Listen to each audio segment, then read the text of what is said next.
guys, welcome back to Clear English YouTube channel. අද video එකෙන් ඔයාට මෙන්න මේ වගේ වාක්‍ය කොහොමද ඉංග්‍රීසි වලින් කියන්නේ කියලා ඒ සඳහා අවශ්‍ය කරන පැටර්න් එකත් එක්කම කියා දෙනවා. ඔයා බලපු විදිහට මම සෑහෙන්න කලබල වුණා. ඔයා බලපු විදිහට මට කර කියා ගන්න දෙයක් නැති වුණා. ඔයා බලපු විදිහට මට පුදුම තරම් සතුටු හිතුණා. ඔයා බලපු විදිහට මට ආයෙත් එන්න හිතුනේ නැහැ. ඔයා බලපු විදිහට මම බය වුණා.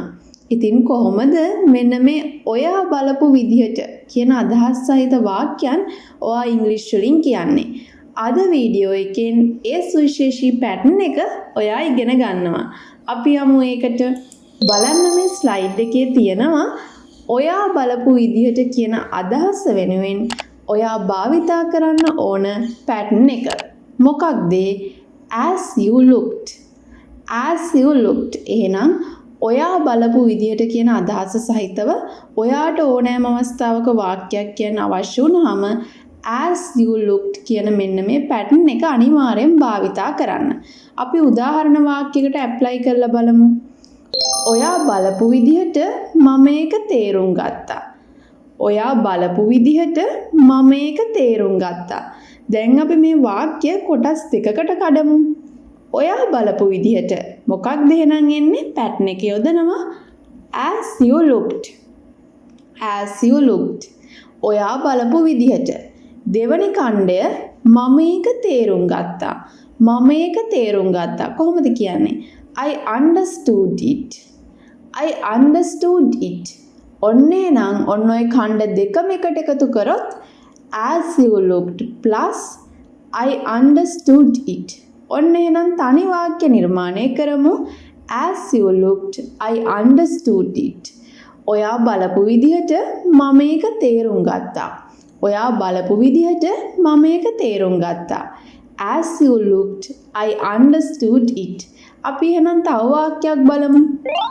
ඔයා බලපු විදිහට මම බය වුණා. ඔයා බලපු විදිහට මම බය වුණා. ඔයා බලපු විදිහට as you looked. as you looked. මම බය වුණා. I was afraid. I was afraid. එහෙනම් as you looked I was afraid. ඔයා බලපු විදිහට මම බය වුණා. අපි සමහර වෙලාවට කියනවා ඔයා බලපු විදිහට මම බය වුණානේ. කොහොමද දැන් අපි කියන්නේ ඒක? as you looked I was afraid. as you looked I was afraid. ඔයා බලපු විදිහට මම බය වුණා. next one. ඔයා බලපු විදිහට මට තරහ ගියා.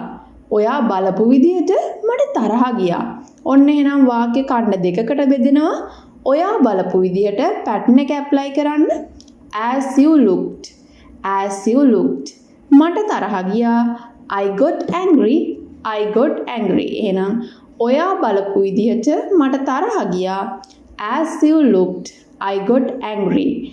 as you looked I got angry. ඔයා බලපු විදිහට මට තරහ ගියා. as you looked I got angry.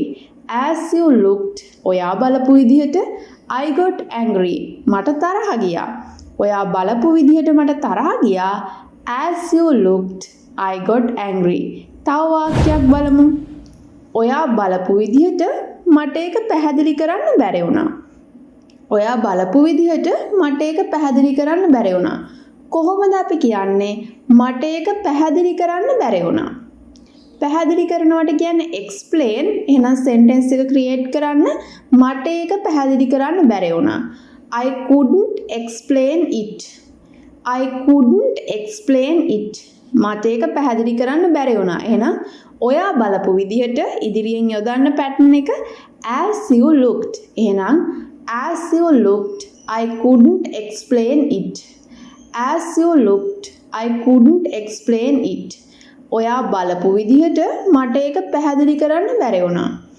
as you looked I couldn't explain it. ඔයා බලපු විදිහට as you looked මට ඒක පැහැදිලි කරන්න බැරි වුණා. I couldn't explain it. as you looked I couldn't explain it. next one.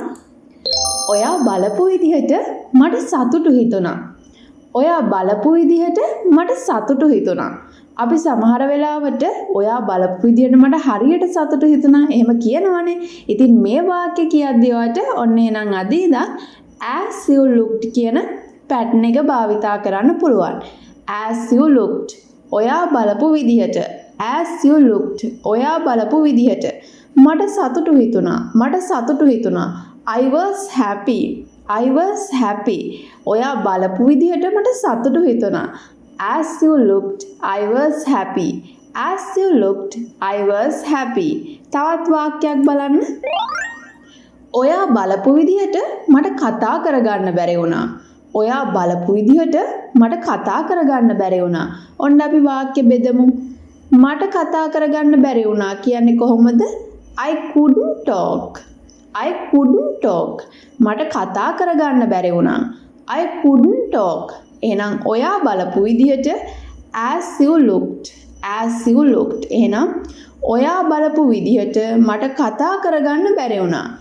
as you looked I couldn't talk. ඔයා බලපු විදිහට මට කතා කරගන්න බැරි වුණා. as you looked I couldn't talk. ඔයා බලපු විදිහට pattern එක යොදලා තියෙනවා. as you looked මට කතා කරගන්න බැරි වුණා. I couldn't talk. as you looked I couldn't talk. next one. ඔයා බලපු විදිහට මට දුක හිතුණා. as you looked ඔයා බලපු විදිහට මට දුක හිතුණා. I was sad. ඔයා බලපු විදිහට මට දුක හිතුණා. as you looked I was sad. ඔයා බලපු විදිහට as you looked මට දුක හිතුණා.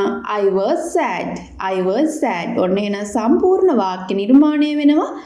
as you looked I was sad. next one. ඔයා බලපු විදිහට මම ෂොක් වුණා. ඔයා බලපු විදිහට කියන්නේ එක කොටසක්. මම ෂොක් වුණා කියන්නේ තව කොටසක්. මම ෂොක් වුණා කොහොමද කියන්නේ? I was shocked.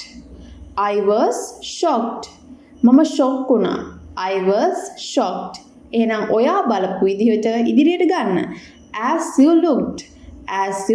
එහෙනම් ඔයා බලපු විදිහට මම ෂොක් වුණා. as you looked I was shocked. ඔයා බලපු විදිහට මම ෂොක් වුණා. as you looked I was shocked. ඔයා බලපු විදිහට මම ෂොක් වුණා. as you looked I was shocked. next one. ඔයා බලපු විදිහට මම අසරණ වුණා. ඔයා බලපු විදිහට as you looked. ඉදිරියට ගන්න. ඔයා බලපු විදිහට as you looked. එහෙනම් මම අසරණ වුණා. I was miserable. එහෙනම් ඔයා බලපු විදිහට මම අසරණ වුණා. as you looked I was miserable. ඔයා බලපු විදිහට මම අසරණ වුණා. as you looked I was miserable.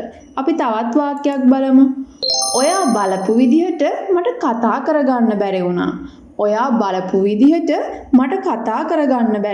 කොහොමද කියන්නේ? ඔයා බලපු විදිහට as you looked. pattern එක ඉදිරියට ගන්නවා. as you looked මට කතා කරගන්න බැරි වුණා. I couldn't talk. මට කතා කරගන්න බැරි වුණා. එහෙනම් ඔයා බලපු විදිහට as you looked මට කතා කරගන්න බැරි වුණා. I couldn't talk. as you looked I couldn't talk. ඔයා බලපු විදිහට මට කතා කරගන්න බැරි වුණා. as you looked I couldn't talk. ඔයා බලපු විදිහට මට කතා කරගන්න බැරි වුණා. කොහොමද ඉංග්‍රීසි වලින් කියන්නේ? as you looked I couldn't talk. මෙන්න මෙහෙම තමයි උදාහරණ වාක්‍ය ටික ඩිස්කස් කරලා එන්න ඕනේ. සමරි එකක් විදිහට ගත්තොත් ඔයා බලපු විදිහට කියන අදහස කොහොමද ඕනෑම අවස්ථාවක භාවිතා කරන්න කියලා මේ වීඩියෝ එකෙන් ඔයාට අපි සම්පූර්ණව කියලා දුන්නා. ඉතින් ඔයා බලපු විදිහට මට තරහ ගියා කියලා අපි කොහොමද කියන්නේ? as you looked I got angry. ඉතින් හිතනවා මේ වීඩියෝ එක ඔයාලට ප්‍රයෝජනවත් වෙන්නේ නැති කියලා. ඉතින් වීඩියෝ එක ප්‍රයෝජනවත් වුණා නම් තවත් කෙනෙක්ට වීඩියෝ එක රෙකමන්ඩ් කරන්න අමතක කරන්න එපා. ඔතන තියෙන share button එක press කරලා. ඉතින් වීඩියෝ එක හොඳයි නම් like button එක press කරලා වීඩියෝ එකට like එකක් දාන්න. එහෙම වුණාම ඔයා වගේම මේ වීඩියෝ එක තවත් අයට ප්‍රොමෝට් වෙනවා බලන්න. ඉතින් ඔයාට අද වීඩියෝ එක ගැන තියෙන අදහස් සහ යෝජනා පහලින් තියෙන comment section එකේ ලියාගෙන යන්න අමතක කරන්න එපා. ඒ වගේම අද වීඩියෝ එක ගැන ඔයාලට මොන හරි ප්‍රශ්න තියෙනවා නම් ඒවත් comment section එකේ අහන්න මම ඔයාලට reply එකක් අනිවාර්යෙන්ම ලබා දෙනවා. ඉතින් ඔයා channel එකට අලුත් කෙනෙක් නම් අනිවාර්යෙන්ම පහලින් තියෙන subscribe button එක press කරලා notification all දාගන්න. එහෙම වුණොත් තමයි මම වීඩියෝ එකක් upload කරපු ගමන් ඔයාගේ smartphone එකට Clear English YouTube channel එකේ new videos ගෙන්න ගන්න පුළුවන් වෙන්නේ. ඉතින් ඒ මතක් කිරීමත් ඔයාට කරනවා. ඔයා තවමත් Clear English FB page එකට සහ WhatsApp group එකට එකතු වෙලා නැත්නම් description box එකේ ඒ දෙකේම links attach කරලා තියෙනවා. ඒවටත් එකතු වෙන්න කියලා ඔයාට මතක් කරනවා. ඒ වගේම තමයි ඔයා තවමත් playlist කරලා තියෙන videos නරඹලා නැත්නම් patterns, phrases, trending topics, grammar මෙන්න මේ lessons නරඹලා ඔයාගේ දැන් තියෙන English knowledge එක improve කරගන්න. චූටි ටිප් එකක් කියන්නම්. ඔයා මේ හැම වීඩියෝ එකක්ම බලනකොට අනිවාර්යෙන් ෂීට් එකකුයි පෙන් එකකුයි අරන් සටහන් කරගන්න. කියන දේවල් ලියනකොට ඔයාලට තවත් හොඳින් ඒක අවධාරණය කරගන්න පුළුවන් වෙනවා. එහෙනම් අපි තවත් දවසකින් මේ වගේම වැදගත් ඉංග්‍රීසි ලෙසන් එකකින් හම්බ වෙමු. අදට ඔයාගෙන් සමුගන්නවා. බලන් හිටියට මේ වීඩියෝ එක ඒ වගේම මේ වීඩියෝ එක අවසානයේත් එක් නැරඹුවට ඔයාට බොහොමත්ම ස්තුතියි. Thank you so much. Thank you.